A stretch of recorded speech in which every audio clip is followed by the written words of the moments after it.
مشاركين اليوم حملة تنظيف ولاية شناص، تعطي دوانيج للشباب. بسم الله الرحمن الرحيم، والصلاة والسلام على أشرف الأنبياء والمرسلين سيدنا محمد وعلى آله وصحبه أجمعين.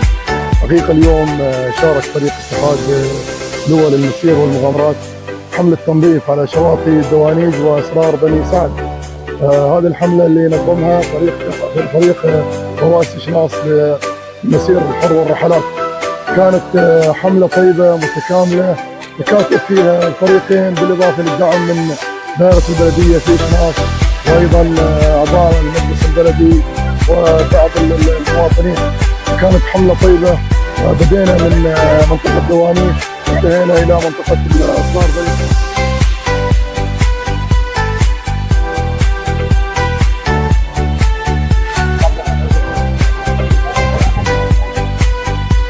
معنا اليوم الدكتور حامد اللوشي، طبعا بيحدثنا اليوم عن هذه المبادرة ومبادرة فريق اتحاد دول المسير والمغامرات. تفضل دكتور. يا مرحبا، حياكم الله، بارك الله فيك، الله يحفظكم. بداية الحقيقة نوجه الشكر والتقدير لفريق اتحاد لواء للمسير والمغامرات على مشاركتهم المجتمعية. حقيقة دائما نراهم في كل ميدان وفي كل محفل تطوعي، فلهم كل الشكر والتقدير. نثمن ايضا اليوم مشاركتهم في مبادره رواسي شناص لتنظيف شواطئ اسرار بني سعد ودوانيج.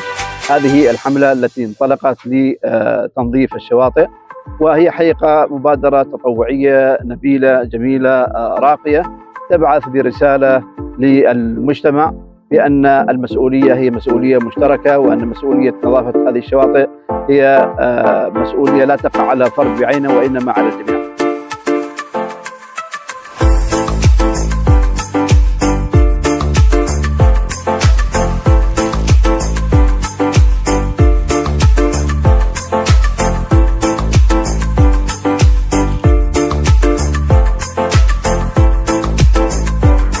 السلام عليكم ورحمة الله وبركاته، أسعد الله صباحكم بالخير ومحبة. اليوم مشاركين في حملة تنظيف شواطئ ولاية شناص ولواء، طبعا بالتعاون مع فريق رواسي شناص للمسير الحر والمغامرات.